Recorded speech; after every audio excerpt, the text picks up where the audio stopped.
Olá, muito bom dia, seja bem-vindo, seja bem-vinda. Eu sou Felipe Nascimento, este é o Morning News. Aqui você fica por dentro de todas as notícias que vão movimentar o Brasil e o mundo. Muita informação, muita análise para você ficar bem informado nesta quarta-feira, hoje é dia 10 de agosto. A gente começa essa edição falando sobre inflação. A agenda econômica da semana está baseada nos números inflacionários em vários países. Ontem, no Brasil, nós registramos a deflação do IPCA em linha com o que o mercado esperava. Já na madrugada, saíram os dados da inflação na China. O CPI registrou alta de 2,7% no mês de julho, pouquinho abaixo da previsão dos analistas, que projetavam a inflação ao consumidor de 2,9%. O PPI, que é a inflação ao produtor, também veio mais baixo, com 4,2% no mês passado. Os analistas veem que após o pico de 2 anos, a inflação da China não deve avançar muito mais, justamente por conta da queda na inflação de alimentos e também de energia. E que o índice lá na China está se aproximando da meta, que é 3%, um patamar ainda muito baixo para os padrões globais. A gente vendo inflação aqui no Brasil a 2 dígitos, inflação nos Estados Unidos de 8 e pouco por cento, na Europa perto dos 9%, enfim. Mesmo com os números abaixo do esperado lá na China, a inflação deixou os mercados em clima de cautela. As bolsas asiáticas fecharam em queda nessa quarta, também, claro, de olho no que está por vir daqui a pouquinho, 9h30 da manhã. A Isabela está cá, que ela está aqui comigo, tem mais informações sobre a inflação, inclusive, lá nos Estados Unidos. Muito bom dia, Isa, boa quarta para você. Muito bom dia, Felipe. Pois é, a expectativa é sobre os dados da inflação ali nos Estados Unidos. A última leitura do CPI mostrou que o país está no maior pico de inflação visto nas últimas 4 décadas.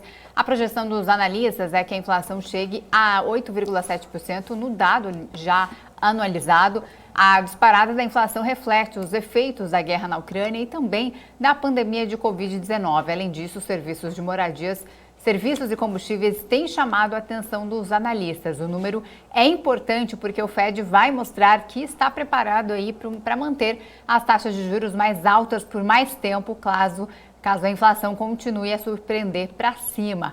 Os dados do CPI americano saem daqui a pouquinho, às 9h30 da manhã, e a gente vai trazer a repercussão deles assim que saírem. Fiquem ligados. Pois é, exatamente. Todo mundo de olho aí nessa inflação nos Estados Unidos, que sai 9h30 da manhã, mais tarde, né, na parte da tarde. Fed Boys, né, os dirigentes do Fed dão entrevistas, eles ficam falando, né, sobre a repercussão desses dados e se a inflação dos Estados Unidos vier acima do esperado, vier mais um recorde, né, ali em 40 anos, provavelmente o Fed vai ter que fazer um aperto monetário um pouco mais forte para tentar conter essa alta inflacionária. Bom, esse clima de cautela, né, tá pegando os mercados aí ao longo do comecinho da semana. Segunda-feira a gente viu o mercado pressionado, terça-feira mercado pressionado, teve movimentação na bolsa, as bolsas internacionais fechando em patamares negativos, mas no pregão de ontem aqui no Brasil,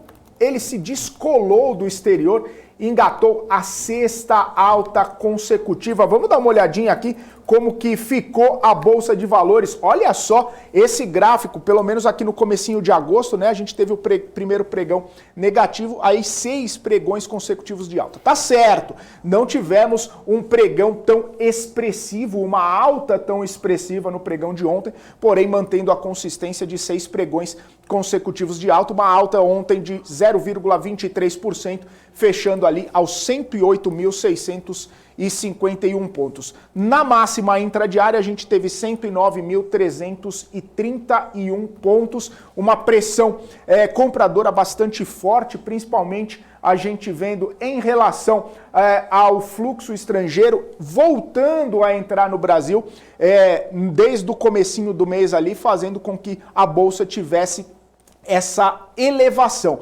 E aí, o que acaba puxando, né? O que acabou destoando, né, para o Brasil ficar nesse clima um pouco mais otimista, a exemplo do que a gente viu no mundo? Principalmente, a gente viu ações de Vale e Petrobras, são grandes empresas que têm um peso bastante relevante no Ibovespa, tendo desempenho positivo. Além, obviamente, dos bancos, né, principalmente Itaú. Então, as maiores empresas com peso e relevância no Ibovespa, Vale, Petrobras e Itaú. E essas três ações justamente fecharam em alta no pregão dessa terça-feira. O Itaú, depois de divulgar resultados, subiu 2,61%. A Petrobras, que ainda está naquele momento dos investidores pegarem os dividendos da Petrobras, terem direito aos dividendos da Petrobras, essa pressão compradora faz com que as ações subissem ali 1,64%. E a gente vê Vale também subindo cerca de 2% aqui, com também baseado nos dividendos, mas também com um otimismo maior em relação ao minério de ferro. E aí a gente vê, da outra parte, a pressão vendedora. Muitas empresas de varejo, depois do varejo ter subido bastante expressivamente ao longo das últimas semanas, o pessoal colocando dinheiro no bolso, fazendo suas vendas ali em empresas de varejo. Além também de empresas de aviação, Gol, Azul, que subiram nos últimos dias, tiveram também uma pressão mais vendedora no pregão de ontem. E claro, se destacando aqui, CVC, que a gente vai falar daqui a pouquinho, por que caiu tanto, né? Caiu quase 11% as ações de CVC, com corte de recomendação do JP Morgan e também na expectativa dos resultados da CVC, que a gente vai falar daqui a pouquinho. Por outro lado, né, o dólar acabou se valorizando, né, com todo esse clima de cautela global, o dólar acabou se valorizando, né, fechando ali em alta de 0,33%. Hoje já sobe 0,02, praticamente estável o dólar, aos R$ 5,12. Então a gente vê empresas também ligadas ao dólar, de exportadora, acabando tendo ali uma queda, principalmente por conta dessa movimentação do dólar. Já hoje, os mercados estão buscando fôlego, né? A gente fica de olho aqui nos mercados. Como eu disse, a China acabou tendo uma queda. China, Hong Kong, também o Japão fecharam em clima mais de cautela, mas o mercado está tentando um fôlego nas bolsas internacionais. DAX na Alemanha sobe ligeiramente, 0,08%, CAC na França sobe 0,10%, FTSE no Reino Unido sobe 0,15%. Nos Estados Unidos, as bolsas tentam ter um pouco mais de fôlego ali. Dow Jones futuro sobe 0,21%, S&P futuro sobe 0,28% e a Nasdaq um pouquinho mais ali, subindo 0,38%. Então a gente vendo, né, esse fôlego, essa busca, né, essa pressão um pouquinho mais compradora ao longo da manhãzinha dessa quarta-feira, enquanto os dados da inflação ainda não saem. Se vierem em linha com o esperado, se vierem ali próximo do que o mercado está projetando, talvez não tenhamos nenhum tipo de movimentação muito forte na bolsa para baixo. Mas se de repente saírem ali alguns dados um pouco mais diferentes, se tiver algum tipo de surpresa, possivelmente o Fed vai ter que ter uma atuação um pouco mais forte ali em relação à política monetária, e aí sim isso pode fazer com que o urso volte a atacar nos mercados internacionais, principalmente ali nos Estados Unidos. Então, daqui a pouquinho, daqui a alguns minutos, a gente vai ter essa confirmação. Isa.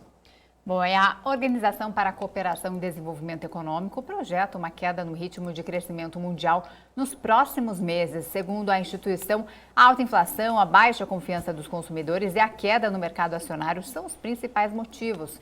Canadá, Estados Unidos, Reino Unido e toda a zona do euro vão ter grandes dificuldades de crescimento.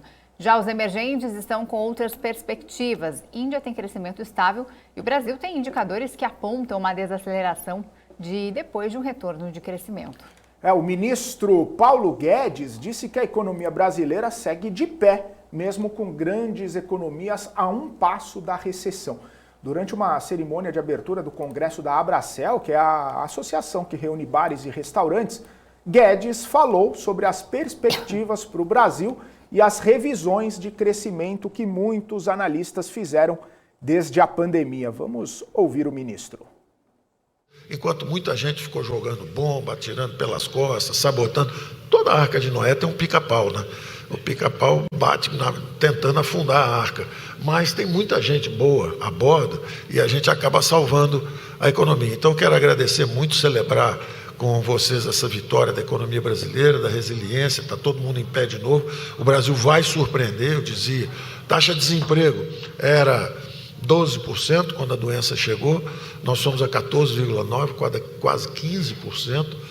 Voltou para 12, para 11, para 10, para 9,3 e vai para 8. Antes do ano acabar, nós estamos descendo em 8. E 8 não se vê desde 2003, 2004. Nós vamos terminar o ano com a menor taxa de desemprego que nós já vimos nesses últimos 10, 15 anos. A mesma coisa com o nível de emprego, 100 milhões de brasileiros trabalhando. O PIB é a mesma coisa. Primeiro ano diziam que nós não íamos conseguir fazer as reformas. Fizemos as reformas. Segundo ano, não íamos conseguir, íamos cair 10% do PIB, caímos 3,9%. Depois, terceiro ano, não íamos conseguir voltar. Eu dizia que nós íamos voltar em V, voltamos 4,5%. Aí, no último ano, não vai crescer. A previsão dos bancos era de menos 1,5%, depois passou para menos 0,5%, depois passou para mais 0,5%, depois passou para 1,5% e agora está todo mundo dizendo que vai ser 2,2%. Eu acho que vai ser mais. Nós vamos crescer mais do que eles estão achando de novo. Eles vão continuar revendo para cima até o final do ano. Eu tinha dito que nós íamos rever a taxa de crescimento o tempo inteiro para cima esse ano e eles iam rever lá fora o tempo inteiro para baixo. Já se fala abertamente em recessão nos Estados Unidos, se fala abertamente em recessão na Europa e o Brasil ao contrário. O Brasil está no início de um longo ciclo de crescimento. Nós atravessamos o pior dos pesadelos. Bom, vamos falar de resultados. A Taurus teve um lucro de 100 milhões de reais no segundo trimestre, uma queda de 47,9% em relação ao mesmo período do ano passado. O EBITDA caiu 8,4%. A companhia atribui aí o desempenho principalmente em função da pressão representada pela reversão das receitas financeiras, além do crescimento das despesas operacionais. Pois é, e a CVC teve um prejuízo de 94 milhões de reais neste trimestre. A empresa de turismo também teve uma queda no EBITDA e nas despesas. Por outro lado, a CVC destacou aumento nas receitas por causa da reserva de viagens e também a demanda reprimida com a flexibilização das viagens internacionais. Além disso, destaque para o reaquecimento do setor de eventos corporativos e também eventos culturais. A gente viu aqui que no pregão de ontem, a CVC foi a empresa com o pior desempenho no Ibovespa, amargando uma queda de 10,96%. Isso principalmente depois que o JP Morgan cortou projeções para a empresa e colocou um preço-alvo de R$10 para a CVC, além, é claro, dos investidores de olho nos resultados que saíram logo após o fechamento do mercado. E a XP teve lucro de R$1 bilhão no trimestre, quase igual ao registrar um ano antes. Já a receita saltou 13% na comparação. O segundo banco, o resultado foi impulsionado pelo ambiente de Selic, elevada e forte demanda ali por produtos de renda fixa. A XP também comemorou o crescimento na carteira de crédito, que chegou a quase R$13 bilhões, com crescimento de 89%. As ações da XP caíram quase 5% no aftermarket da Nasdaq após a divulgação do balanço. Ao longo do pregão, a ação já tinha caído cerca de 4%. E o Elon Musk, CEO da Tesla, vendeu quase 7 bilhões de dólares em ações da empresa só nos últimos dias. Esses dados foram confirmados em relatórios gerenciais. O movimento veio apenas alguns meses depois dele dizer que não planejava vender mais nenhum papel da Tesla. Com essa venda bilionária, Elon Musk agora tem uma participação de apenas 15% na empresa. A ação da Tesla opera em alta nos negócios pré-mercado agora em Nova York. Logo cedo, os papéis avançavam cerca de 2%, com Elon Musk liberando aí 7 bilhões de dólares em papéis detidos na empresa de carros elétricos, o bilionário aí que está em meio às voltas com aquela questão da compra do Twitter, né? E ainda está todo aquele imbróglio acontecendo, mas mesmo assim Elon Musk colocando 7 bilhões de dólares de dinheiro no bolso, vendendo grande parte ou uma boa parte da sua participação na empresa de carros elétricos. Um comunicado do Pentágono divulgou que o Departamento dos Estados Unidos aprovou uma potencial venda de mísseis Javelin e equipamentos relacionados ao Brasil por um custo estimado de até 74 milhões de dólares. Um porta-voz do Departamento de Estado explicou que a venda aprovada precisa ser oficialmente notificada ao Congresso dos Estados Unidos por causa do valor que excede aí um limite de 14 milhões de dólares imposto pela regulamentação americana para esse tipo de exportação. Fabricado pelos gigantes da área de defesa Lockheed Martin e a Raytheon Technologies Corp, a Javelin se tornou uma das armas mais conhecidas do mundo devido ao seu sucesso contra tanques russos na guerra da Ucrânia. Com isso, ao final do prazo de um mês, o governo americano pode voltar a entrar em contato com Brasília para informar que, ao lado dos Estados Unidos, a venda é possível. A partir daí, então, fica a cargo do governo brasileiro dizer se pretende fazer realmente a compra ou não. Um documento oficial mostrou que a China retirou a promessa de não enviar tropas ou administradores a Taiwan depois de recuperá-la, sinalizando uma decisão do presidente Xi Jinping de conceder menos autonomia do que o sugerido anteriormente. O livro branco da China sobre sua posição em relação à ilha segue dias de exercícios militares chineses sem precedentes, em protesto contra a visita da presidente da Câmara dos Estados Unidos, Nancy Pelosi. Isso aconteceu na semana passada. A China havia dito em 2 documentos anteriores sobre Taiwan, um divulgado em 1993 e outro no ano 2000, que não enviaria tropas ou pessoal administrativo para se basear em Taiwan após alcançar a unificação. Essa determinação, destinada a garantir autonomia a Taiwan depois de se tornar uma região administrativa especial da China, não está inserida nesse documento mais recente. O livro branco de 2000 dizia que qualquer coisa pode ser negociada, desde que Taiwan aceite que existe apenas uma China e que não busque a independência, e essa parte aí também foi retirada. O novo documento é intitulado A Questão de Taiwan e a Reunificação da China na Nova Era. A Nova Era é um termo comumente associado aí ao governo do presidente chinês Xi Jinping. A aprovação do presidente dos Estados Unidos, Joe Biden, oscilou para o nível mais alto em 2 meses, segundo uma pesquisa Reuters IPSOS. Agora, 40% dos norte-americanos avaliam positivamente o mandato do democrata. Alta indica a boa percepção do público às recentes vitórias do governo no Congresso, como o pacote de 430 bilhões de dólares para o combate à crise climática. O projeto de lei foi desempatado no Senado pela vice Kamala Harris, que também acumula a função de presidente da casa, decisiva ali para pender a balança em favor ali dos democratas e contornar a oposição republicana. Hoje o Senado está dividido em 50 assentos para cada lado. No total de eleitores, a desaprovação ao governo é de 55%. Antes era de 57% na pesquisa divulgada no final de julho. A margem de erro é de 4 pontos percentuais. Isso aí, agora são 8 horas e 50 minutos. Você está acompanhando a gente aqui ao vivo, nosso Morning News, os principais destaques, as principais notícias que você precisa saber para ficar bem informado e fazer ótimos negócios ao longo do seu dia. Você que está acompanhando a gente aqui no YouTube, também no portal bmcnews.com.br e no Profit da Nelogica, você já segue a gente em todos os nossos canais de comunicação? Então eu te convido a entrar na nossa lista de transmissão do Telegram. Muita notícia, muita informação em tempo real para você ficar muito bem informado com tudo que acontece no mercado financeiro. Mais de 4.200 pessoas já recebem as notícias direto no Telegram, no celular ou no computador. Então se junte a elas e receba também as notícias exclusivas da BMC News. É só apontar a câmera do seu celular para a tela, tem um QR Code aí e você vai lá, escaneia esse QR Code e se inscreve no nosso Telegram. Também pode, claro, baixar o aplicativo, acessar e colocar BMC News e entrar na nossa lista de transmissão. Só lembrando aqui, obviamente, tudo de graça.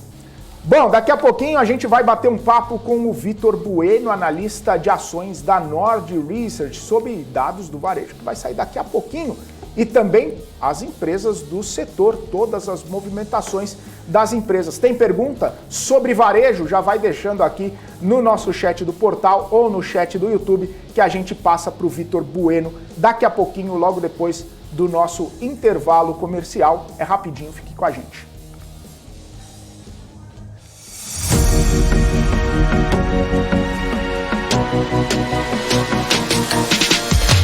BMC News, informação que gera valor.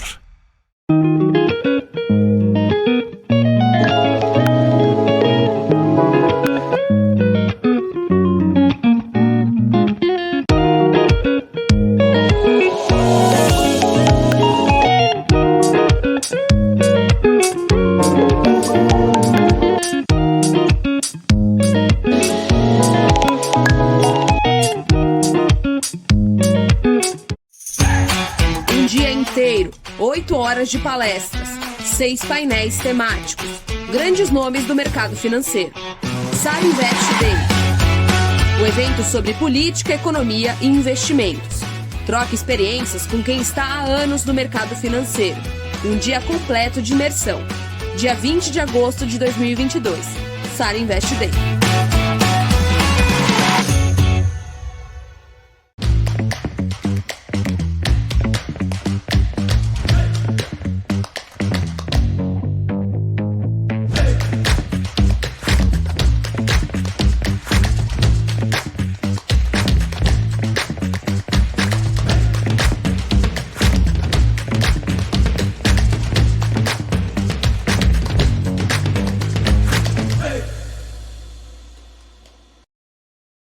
As empresas que fazem parte do seu dia a dia estão em uma das maiores bolsas do mundo, a Nasdaq. E a boa notícia é que você pode investir nessas empresas diretamente pela Avenue, sua corretora nos Estados Unidos. Com os dados das ações dos Estados Unidos fornecidos pela Nasdaq em tempo real, o cliente Avenue pode acessar diretamente as maiores bolsas do mercado americano. Entre neste mercado de tecnologia e inovação. Acesse avenue.com.br/Nasdaq e seja bem-vindo ao mercado global. Estamos de volta, 8 horas e 53 minutos, a gente aqui ao vivo no Morning News, trazendo os principais destaques, as principais notícias, para você ficar muito bem informado ao longo dessa quarta-feira e fazer bons negócios. Bom, vamos chamar o nosso convidado, Vitor Bueno, analista de ações da Nord Research, já está aqui conosco para esse bate-papo. Vitor, bem-vindo aqui ao Morning News, muito bom dia para você. Bom dia, pessoal, tudo bem com vocês? Um prazer estar de novo aí com vocês participando do programa. Tudo jóia, prazer é nosso. Vitor, quero começar falando contigo sobre as empresas, né, do setor de varejo que tiveram um desempenho até importante, interessante aí nos últimos tempos, algumas ações subindo até 20% ali. Claro que depois o investidor que não é bobo vai lá, coloca o dinheiro no bolso, ela acaba tendo algum tipo de correção. Mas eu queria saber como que você está vendo esse movimento, né? Principalmente depois da semana passada o Banco Central ter sinalizado ali o fim do ciclo do aperto monetário, como que isso acaba impactando as ações do setor de varejo, como que isso acaba trazendo mais otimismo para os investidores do setor, como que você está vendo essa movimentação toda do setor dos últimos tempos? Bom, acho que começando a falar primeiro pelas ações, né, a gente já está vendo aí as principais empresas da nossa bolsa aí do varejo sofrendo muito, né, Magazine Luiza, que talvez seja o maior case de sucesso aí da Bolsa de Valores nos últimos anos, vem sofrendo muito, né, com desvalorização das suas ações, a Via também, Americanas, enfim, outras empresas de outros segmentos do varejo vêm sendo bastante impactadas aí pelo cenário macro atual, né, que é muito desfavorável para as empresas do varejo. A gente tem aí um varejo muito pressionado, as margens das empresas estão sendo muito pressionadas pelo cenário aí inflacionário, né? A gente tem inflação aí muito alta, a gente tem também, por consequência, uma alta dos juros que impacta diretamente no consumo da população e, consequentemente, impactando aí as receitas e as margens das empresas aí do varejo. E também tem o fator ali da alta dos juros impactando as ações em si, né? Ao mesmo tempo que impacta os fundamentos dessas empresas, também impacta as ações, né? Porque a gente sabe que as principais planilhas, né, de valuation dos analistas de grandes instituições são feitas ali por projeções de resultados no futuro, e isso é trazido ao valor presente descontado de uma taxa, né? E essa taxa de desconto ela acaba sendo elevada quando a gente tem uma alta da taxa de juros, e por isso a gente tem uma redução ali dos preços justos, né, das principais ações, aí, dos principais ativos da nossa Bolsa de Valores, e por isso que a gente está vendo aí um impacto também muito forte aí para as ações, não só do varejo, mas as principais empresas aí que são impactadas negativamente com esse momento inflacionário muito alto, e também com alta de juros aí também impactando bastante. A gente vai ter ao longo da semana aí resultados, né? Magazine Luiza, Marisa, Via, Grupo Soma. Qual que é a perspectiva aí desses resultados, né? Diante desse dado que saiu aí do IBGE, né? Mostrando que o setor de varejo cresceu 0,1%, abaixo até das estimativas de mercado, com um crescimento de 1%.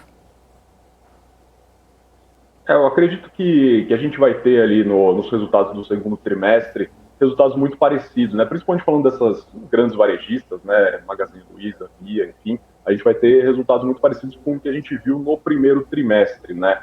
Talvez as receitas ali estáveis, né? Talvez ali uma leve queda, enfim, talvez até uma melhora ali pontual com relação à margem bruta, né? Ao passo que essas empresas estão ou não, né, conseguindo repassar a inflação ali para os seus preços, mas, assim como a gente viu no primeiro trimestre, a tendência é que a gente veja ali resultados líquidos, né, prejuízo, como a gente viu na Magazine Luiza, também acontecendo nesse segundo trimestre, né, principalmente pelo momento dos juros impactar ali na questão das despesas financeiras, né, então é realmente algo que nós analistas estamos acompanhando de perto, né, para ver. A gente acompanha também os dados do varejo saindo. Esses dados do varejo também que saíram, né, nos últimos meses contribuíram para essas altas aí que a gente viu dessas empresas, né, das ações dessas empresas.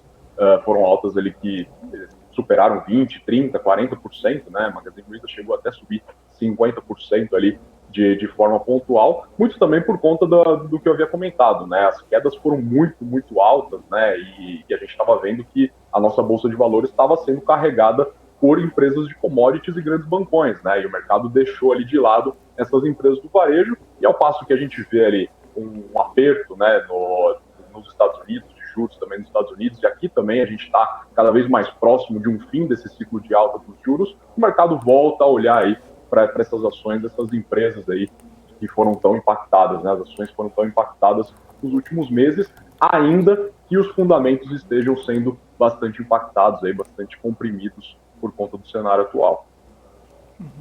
Ô Vitor, nesse cenário, né, você comentou aí sobre os fundamentos da empresa e falou até sobre as receitas, né? A gente viu as empresas varejistas tendo um bom desempenho até lá na pandemia, quando elas tinham toda aquela situação lá do e-commerce, né? O desenvolvimento do e-commerce, muitas vendas, as pessoas em casa precisando renovar algumas coisas, e aí depois teve todo esse impacto, né? Eu tava dando uma olhada até mesmo aqui nos múltiplos, né? Se a gente pegar a própria Magazine Luiza que você comentou, tá com um preço sobre lucro ali de mais de 100, né? Isso acaba atrapalhando também a forma do investidor analisar, porque se ele começa a fazer projeções, né, de lucro, de retorno, das receitas, começa a colocar tudo isso na análise, ele dá um passo para trás e fala, pô, vamos repensar melhor essa questão aí, até reprecificar as ações, que é o caso que aconteceu. Eu queria que você explicasse um pouquinho melhor como que o investidor pode acompanhar esses resultados, olhando as linhas das receitas, olhando as linhas dos lucros, o que pode chamar atenção, o que colocar nessa conta, para ver se realmente o case como fundamento vale a pena ou se de repente é um mau momento que a empresa está passando. Como que faz, né, essa análise? Como que o investidor pode ficar atento a esses resultados que vão ser divulgados para tomar uma boa decisão, principalmente depois de uma queda tão acentuada, né? Tem gente que fala assim, caiu, não vai cair mais, já caiu tudo que tinha que cair. Mas talvez não seja assim. Como que faz, né, essa avaliação, Vitor? Os famosos caçadores de fundo, né? Comprou ação, espera que nunca mais essa ação vai cair, né? Eu acho que essas empresas, né, principalmente falando de Magazine Luiza que a gente estava comentando, né, que durante a pandemia tiveram ali seu varejo físico totalmente impactado, né? As lojas acabaram sendo fechadas ali por um longo período de tempo. Tiveram ali no e-commerce uma grande válvula de escape, né? Só que eram empresas que já vinham se preparando, não para esse momento, né? Porque ninguém imaginava que a gente passaria por uma pandemia, né? Por um lockdown, enfim, mas elas já estavam se preparando para uma nova realidade, né? Existe esse novo normal, entre aspas, das pessoas consumirem mais ali através do e-commerce, de marketplace, né? A Magazine Luiza tem tanto um P quanto 3P, né? Tem o e-commerce, tem o marketplace também ali com seus sellers. Então essas empresas americanas também estão fazendo algo similar à Magazine Luiza. Outras empresas também estão investindo pesado, lojas Renner investindo pesado também na questão do digital, empresas de outros segmentos, como Vivara, como Pets, enfim, são empresas que estão vendo muito valor nisso, né? Não só para sobreviver a momentos delicados como esse que a gente passou da pandemia e até o momento que a gente vive hoje, mas também pensando ali no presente e no futuro, onde a realidade é diferente, né? Agora, quando a gente olha para os investidores, né, o que eles devem olhar nesse momento, né? Eu acho que não só nesse momento, mas aqui na jornada de investimentos, né? É analisar o cenário atual, né, dessas empresas. A Magazine Luiza mesmo, que hoje está negociando a cerca de 100 vezes lucro, durante a pandemia ali, do momento ali pós-pandemia, estava sendo negociada a 500 vezes lucro, né? Então, depois dessas quedas aí fortes que a gente vem acompanhando, é que as ações já estão voltando ali para múltiplos menores, né? Porém, ainda assim, bastante esticados, né? Então, os investidores, eles estão sendo mais seletivos nesse momento, né? O pós-pandemia ainda era aquele momento onde a Bolsa de Valores estava naquele boom ali de crescimento, muitos investidores ali entrando, não sabendo muito bem aonde alocar, né, os seus recursos e acabando investindo em empresas que eles conheciam, empresas que já eram cases de sucesso ali há muitos meses, há muitos anos, enfim, e acabaram investindo ali em Magazine Luiza e outras empresas que tinham múltiplos mais esticados mesmo, né? A gente vê que o histórico do varejo é apresentar realmente números mais altos do que a média do mercado. A gente vê empresas ali, entre aspas, baratas, né, ou mais baratas do que uma Magazine Luiza, né, como, por exemplo, lojas Renner, Centauro, enfim, negociando a múltiplos de 20 vezes lucro, né, 30 vezes lucro. Então você tem esse histórico aí, você tem um padrão ali de múltiplos um pouco mais altos, né? Mas o que o investidor ele tem que olhar, né? Ele tem que saber que a relação principalmente falando de preço-lucro, né, preço dividido pelo lucro, são dois fatores, né? Tanto o preço, né? O múltiplo ele pode ser comprimido por uma queda do preço ou por um aumento do lucro, né? E quando a gente olha para a Magazine Luiza, isso aqui não é nenhum tipo de recomendação de compra, né? A gente vê que ela mantém ali um PL alto, né? Muito por conta do lucro ter sido muito comprimido aí nesses últimos 12 meses, né? Quando a gente faz o cálculo do múltiplo, a gente utiliza ali o histórico de 12 meses aí que ela vem apresentando esses resultados, né? 4 trimestres. Então foram 4 trimestres muito complicados para ela, onde ela teve uma compressão ali da sua margem líquida, né? E por isso ela está apresentando aí números inferiores àquilo que ela vinha apresentando em 2019, que foi um ano normal, né? Digamos assim, pré-pandemia, quando ela tinha uma margem líquida ali de cerca de 2%. Então, se a gente começar a pensar ali em a empresa começando a retomar essas margens, né? Não nesse momento exatamente, porque o cenário ainda é muito delicado, mas a gente pode pensar aí no múltiplo de Magazine Luiza e de outras empresas acabar sendo comprimido, não por quedas de ações, mas sim por elevações ali dos seus lucros, ao passo que eles vão recuperando ali essas margens, né? Então, eu acho que é muito importante não analisar somente o PL, né? Porque existem muitas empresas, a gente tem basicamente duas formas de análise, né, famosas aí no mercado financeiro mundial, né, que é o Value Investing e o Growth Investing, né? Investimentos em valor, onde normalmente a gente compra empresas que possuem bons fundamentos, mas que são negociados ali por múltiplos mais baixos, e a gente tem o Growth Investing, que são empresas que têm bons fundamentos também, mas que têm melhores perspectivas de crescimento. E essas empresas, normalmente, elas têm múltiplos mais altos mesmo, né? É um padrão que a gente vê também dentro da análise do Growth Investing, né? Porque o mercado já começa a precificar os resultados que ela vai dar lá no futuro, né? Então, eu acho que a gente não pode somente olhar o múltiplo em si, né? O PL em si, até porque o cenário atual é muito delicado para o L, né? Para o fator L, fator lucro aí de muitas empresas, que muitas estão sendo beneficiadas, né? Empresas de commodities estão tendo ali lucros muito altos e, consequentemente, estão negociando a múltiplos muito baixos, né? PLs de 2 vezes lucros, 3 vezes lucros, 5 vezes lucros, o que é muito interessante, mas à medida que a gente vai retomando para a normalidade, esses PLs eles vão aumentando ao passo que o lucro ele vai sendo reduzido ali, vai voltando, né, para a normalidade que a empresa já vinha apresentando, né? Então eu acho que a gente tem que olhar com bastante cautela, né? Não achar que todo PL baixo a empresa está barata e não achar que todo PL alto a empresa está cara, né?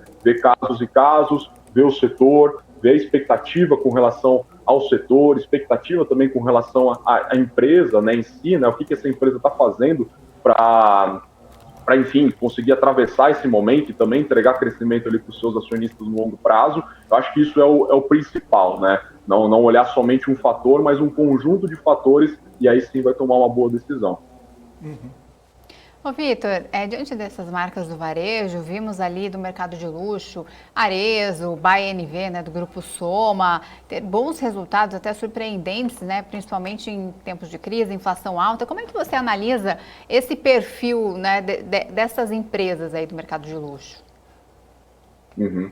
Eu acho que é muito importante que a gente separe, né, os segmentos dentro do varejo, né, porque quando a gente fala de varejo, a gente não está falando só de Magazine Luiza, a gente não está falando só de Via Varejo, a gente não está falando só de Americanas, a gente está falando de um conjunto ali de empresas, né, Lojas Renner, a própria Arezzo também, que vem performando muito bem, falando mais do varejo de luxo, né, Arezzo, Vivara também, que trabalha no mercado de joias, são segmentos que acabam sendo menos sensíveis, né? O setor como um todo ele é mais sensível, né, do que a média do mercado, mas existem segmentos ali que eles acabam sendo mais resilientes, né? E também tem muito do que essas empresas vêm fazendo para conseguir mostrar essa resiliência e continuar entregando bons resultados no curto, no médio e no longo prazo, né? Então, a Arezzo, por exemplo, é uma empresa que é líder no setor de calçados, bolsas e acessórios com 30% de market share. Uma empresa que tem 20 marcas, que fez aquisição recente da Reserva, da BAL, enfim, está crescendo tanto organicamente quanto inorganicamente, né? Uma empresa que vem fazendo diferente do restante do mercado, né? Que vem também expandindo seus negócios, vem diversificando, entrando em vestuário masculino, entrando em vestuário feminino, enfim. Então, é uma empresa que ela está mostrando diferenciais que comprovam o seu valor e por isso que ela está trazendo bons resultados e por isso que as ações estão acompanhando também esses resultados, né? Porque a gente está vendo aí uma distorção muito grande, né? Uma disfuncionalidade do mercado muito grande em saber precificar os ativos da maneira mais adequada, né? Então a gente está vendo muitas empresas com lucro lá em cima e ação lá embaixo. Só que tem algumas ali no meio, né? Como por exemplo o caso da Arezzo, que as ações até que estão acompanhando ali, quase que lado a lado, os resultados da empresa, né? Porque ela já tem um histórico muito eficiente, um histórico muito positivo ali de resultados que trazem essa confiança, segurança para os seus investidores. Assim como a Vivara, né? A Vivara também, ela está apresentando bastante crescimento, está sendo beneficiada não somente ali pelo crescimento do seu core business, né? Que é o ouro, né? Mas ela tem também a marca Life, que é uma porta de entrada para novos clientes e para fidelizar os clientes dentro da empresa. Então, ela está conseguindo superar esse momento, está conseguindo entregar ali crescimento e oferecendo ali uma diversidade maior ali de produtos ali para os seus clientes, e isso traz, sim, muita resiliência aí para a empresa no presente. Então, na hora de analisar as empresas, seria importante olhar não só se a empresa tem bons números, saudáveis ali também, mas a participação dela no segmento, como você falou, a própria Arezzo tendo market cap ali bastante amplo. Se a gente pensar também, de repente, em pets, né, Vitor, que está num segmento ali bastante saudável, bastante resiliente, com crescimento, com aquisições, empresas que têm essa possibilidade de crescer inorganicamente. Então, todas essas composições, né, todas essas caixinhas aí precisam ser ticadas antes de olhar para alguma empresa, olhar para alguma oportunidade. E aí, nesse sentido, é que eu queria te perguntar, né? Você, dentre tantas, né, empresas de varejo, a gente acabou falando mais agora nesse segmento de luxo e também mais resilientes. Como que você está avaliando esse setor assim em termos de oportunidades? Se as empresas, né, já estão em linha, ou se as ações estão desempenhando em linha ali com os resultados, com as apresentações ali que a empresa está entregando, elas também podem parecer uma oportunidade, elas também podem representar ali uma oportunidade para o investidor, ou nesse cenário, mesmo com tudo isso que você comentou, é bom ter um pouco de cautela também? Eu acho que vamos separar por partes, né? Eu acho que a gente tem que ter sim cautela com relação a algumas empresas, né? Porque eu acho que principalmente os investidores que estão chegando agora, eles olham por um gráfico de uma ação, de uma empresa aí que é muito famosa, que está na boca do povo, que está na boca de influenciadores, enfim, de analistas, e vê ali o gráfico mostrando ali uma queda de 80%, de 85%, 90%, como chegou a ser o caso da própria Magalu, e já acredita ser uma grande oportunidade, né? Óbvio que é um melhor preço do que era quando a ação negociava ali a R$25, mas mesmo assim tem que ter cautela para saber se realmente é uma oportunidade, né? Quando a gente estava falando sobre os múltiplos, né?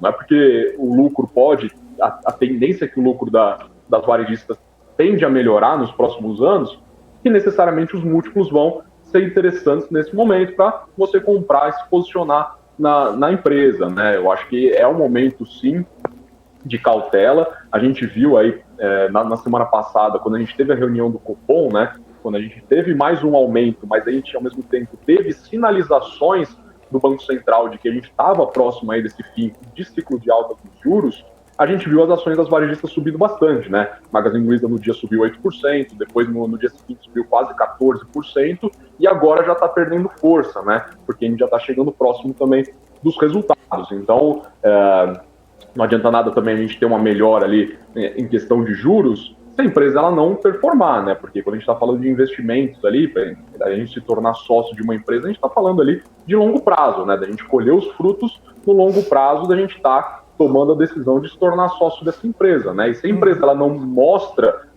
visibilidade de crescimento, visibilidade de resiliência no longo prazo, dificilmente a gente vai ter confiança nela só porque a ação caiu, né? Então, eu acho que existe precisa ter essa cautela, né? Que o investidor tenha essa cautela de saber identificar o que é oportunidade e não. E não acreditar que toda queda de uma ação, necessariamente ela vai ser uma oportunidade.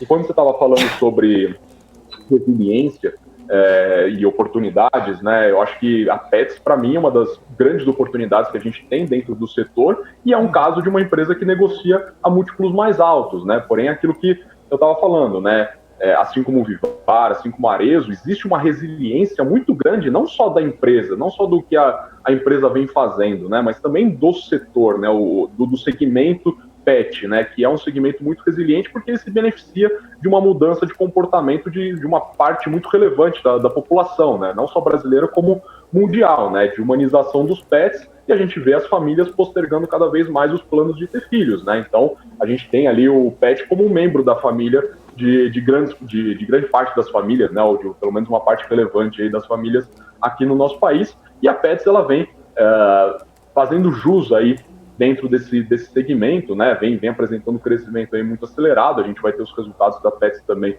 essa semana, a expectativa é muito positiva, porque a Pets ela tem um plano de crescimento muito claro, né, de expansão do número de suas lojas, né, ela tem lojas aí espalhadas aí por 22 estados do país, e em 2 ou 3 anos ela vai ter em todos os estados brasileiros. Ela tem uma presença muito forte no digital também, com uma penetração digital de mais de 30%, e ela também está crescendo muito em aquisições, né? Ela fez aquisição da Zidog no ano passado, fez aquisição da Petix no começo desse ano também, então ela vai entrando, da Cansei de Ser Gato também, então ela vai entrando em outros nichos dentro do próprio segmento pet e ela vai expandindo ali o seu ecossistema. E quando você tem um ecossistema completo de serviços e de produtos para os seus clientes, né, você vai trazendo ainda mais resiliência. Você já tem uma resiliência muito grande do segmento pet em si. Quando você é uma empresa ainda que tem bons fundamentos e apresenta uma visibilidade muito grande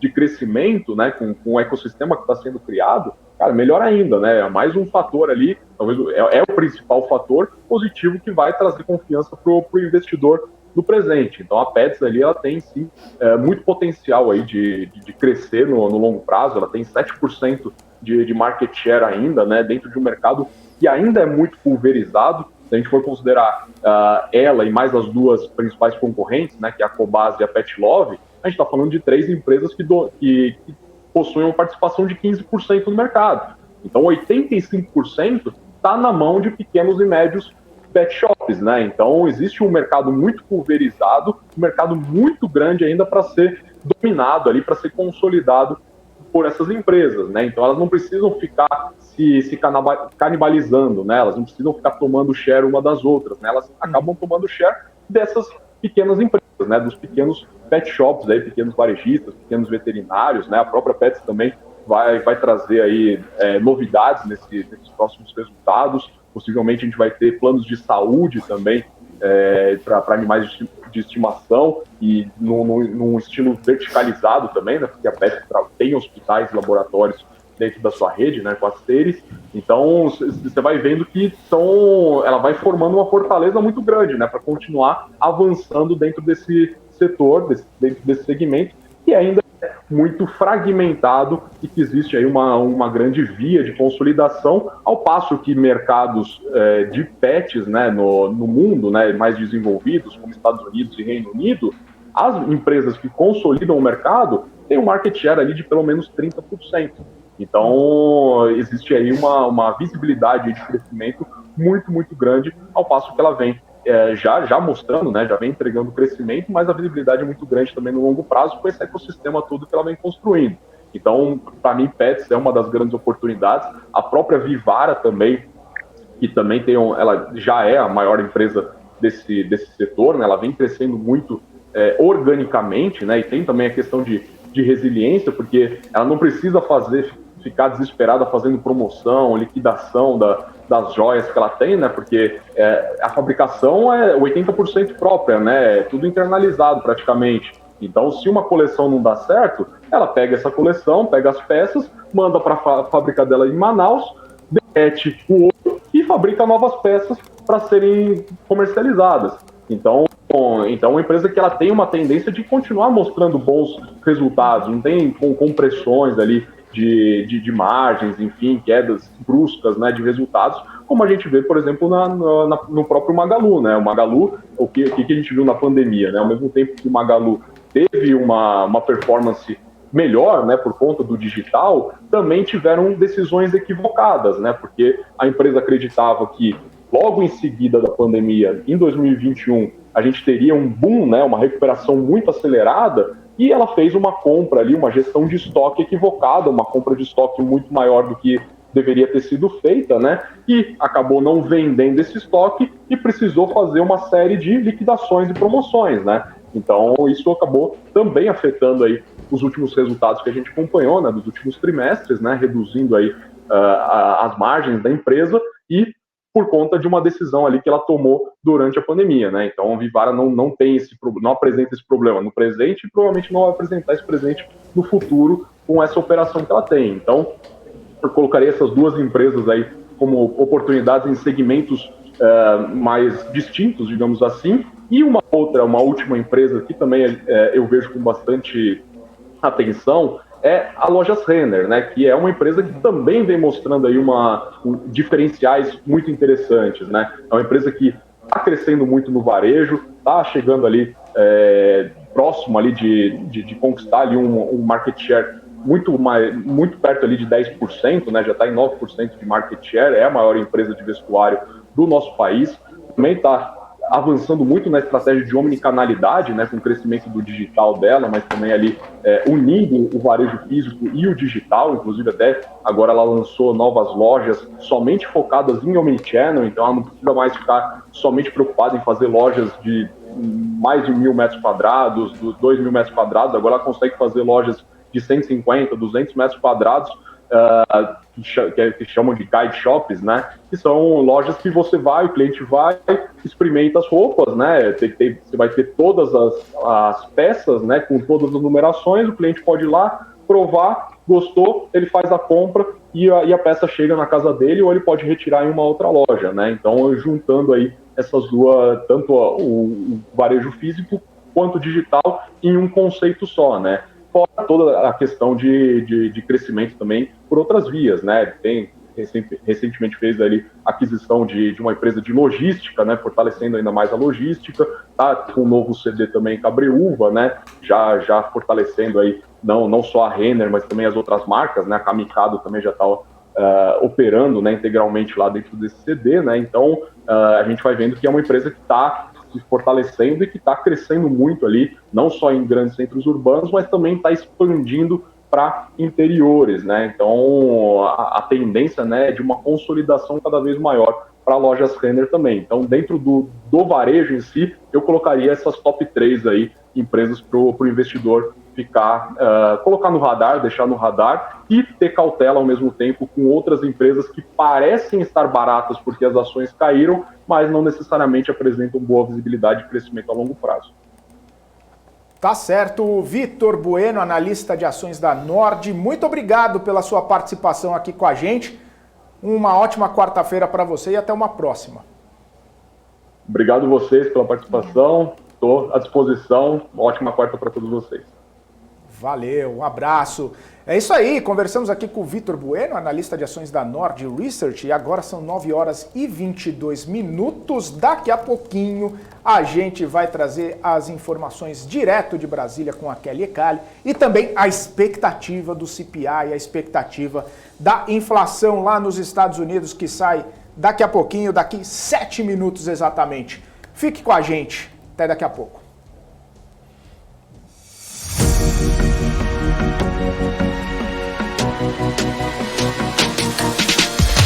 PMC News. Informação que gera valor. A CapTable é a maior plataforma de investimentos em startups do Brasil que conecta você, investidor, a essa nova economia. Nós selecionamos e avaliamos as empresas em ascensão de forma rigorosa. E você se torna sócio das marcas mais inovadoras e com futuro exponencial no mercado. Invista de forma descomplicada, inteligente e exponencial. Acesse captable.com.br e faça parte da nova economia. Notou a inflação explodindo recentemente? Preço da gasolina? O seu dinheiro está desaparecendo? Rentabilize suas criptomoedas com a Bybit Ganhos. Tudo isso em uma plataforma intuitiva, segura e dinâmica. Não perca mais tempo, porque tempo é dinheiro. Abra sua conta hoje mesmo. Bybit.com. Você quer saber mais sobre economia e investimentos para aproveitar as oportunidades no mercado de trabalho? Eu te apresento o MBA do Terraço. Diga adeus para aquela velha distância entre conhecimento acadêmico e aplicação na realidade, com um curso didático, sem economês e direto ao ponto. E tudo isso contando com o apoio de um time de profissionais especializados em economia, política e investimentos. Fala galera, como vocês estão? Quero te dar boas-vindas no nosso MBA aqui do Terraço Econômico. Vamos nessa? Para saber mais é só clicar no link que está aparecendo aí na sua tela.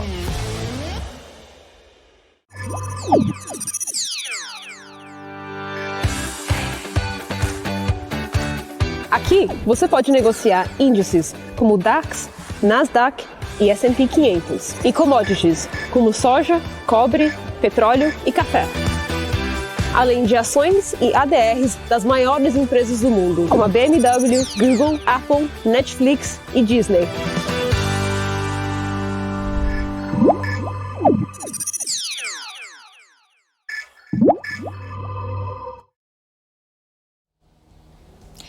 9 horas e 25 minutos pelo horário de Brasília, e é para lá que a gente vai com a nossa repórter Kelly Kali, porque pelo menos 5.200 candidaturas foram registradas até amanhã desta quarta-feira no TSE para as 522 vagas da Câmara dos Deputados. É isso mesmo, Kelly Kali? Bom dia para você.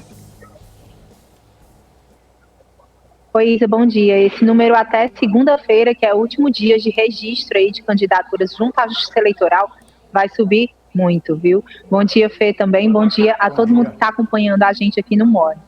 São exatamente, viu, Isa, até às 8h20 da manhã desta quarta-feira, né, pelo menos 5.215 candidaturas foram registradas junto à Justiça Eleitoral. Esse número aí é um número bem acima da quantidade de vagas que tem aqui disponíveis para uma vaga na Câmara, viu? São 522, tá? Então, cerca de 10% aí só dos números que foram apresentados até o momento, né, que vão poder entrar, né? Mas aí, como eu disse, essas candidaturas vão subir muito. Esse número, né, especificamente de deputados federais, também de deputados estaduais, vai subir muito. Eu estou aqui com a lista de atualização do Divulga Cand, que é o sistema oficial da Justiça Eleitoral, que ele junta, né, tudo que foi protocolado junto à Justiça Eleitoral em termos ali de registros de candidatura. Inclusive, nessa lista das 8h20, viu, Isa e Fei, você que está acompanhando a gente, tem o nome do presidente Jair Bolsonaro como candidato registrado, viu? Ele foi registrado junto com seu respectivo vice, né?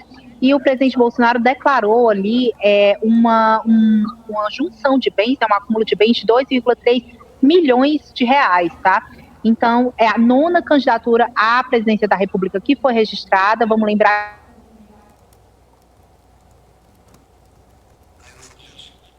Tá sem áudio a Kelly, não, perdemos a conexão com a Kelly. A gente vai tentar reconectar a Kelly Kali direto de Brasília para trazer as informações sobre as candidaturas, né? Mais de 5.200 candidaturas para vagas à Câmara dos Deputados, são 522 vagas neste ano de 2022 para os deputados. E temos a Kelly novamente. Kelly, por gentileza, pode continuar. Tudo bem, eu acho que deu para vocês ouvirem até quando eu falei que o presidente Bolsonaro registrou a candidatura, né? E eu estava indo para a sequência com os registros de Senado, tá? Sim. São até o momento 92 candidaturas ao Senado, tá? Ou seja, mais de 3 vezes mais do que o número de vagas disponíveis, né? Que são 27. São para deputado estadual 7.185 registros de candidatura, e para deputado distrital, que é especificamente aqui do Distrito Federal, né, 236 candidaturas, tá? Como eu disse, esse número ele tende a mudar até a próxima segunda-feira. Na verdade, ele não tende, não, ele vai mudar, porque é o prazo máximo para que quem quer se candidatar às eleições esse ano registre aí sua candidatura. Lembrando que quando chega na Justiça Eleitoral, eles vão olhar, fica sob julgamento, né?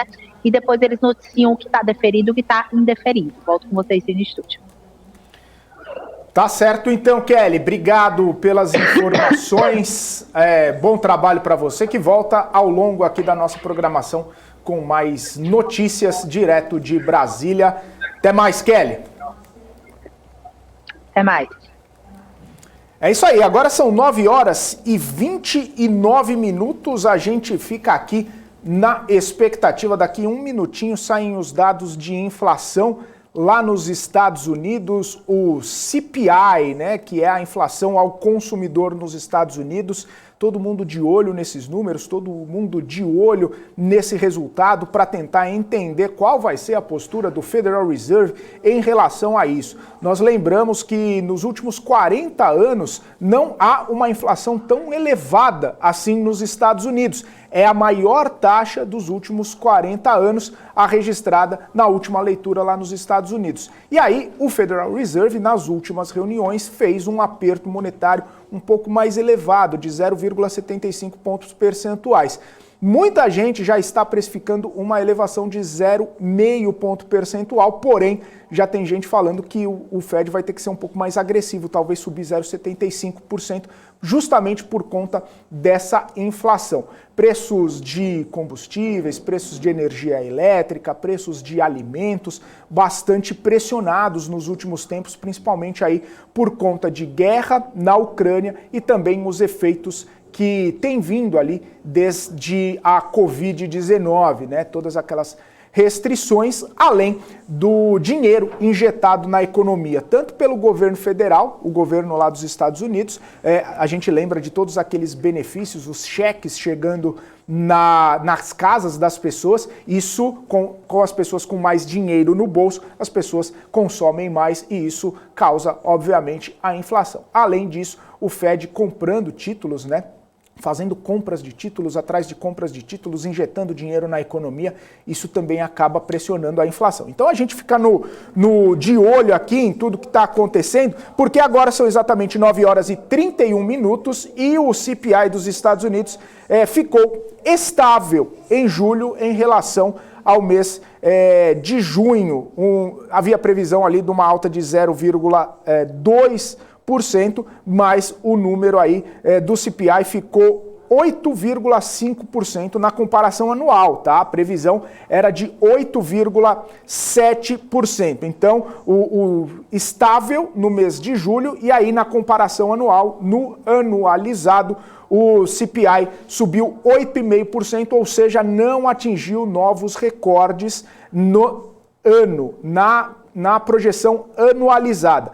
Em junho, agora em junho estava 8,7%, a previsão era de que se mantivesse nesse número, e aí o CPI ficou em 8,5% na comparação anual. E aí isso acabou tendo também já uma repercussão no dólar, o dólar está caindo 1,15% neste momento, sendo negociado aos R$ 5,07. A gente fica olhando aqui, né, as agências de notícias trazendo em cima da hora todas essas informações, porque o núcleo do CPI subiu 0,3% agora em julho em relação a junho. A previsão era de uma elevação de 0,5%, então subiu 0,3%. E aí o núcleo do CPI, na comparação anual, subiu 5,9% e a previsão era de 6,1%.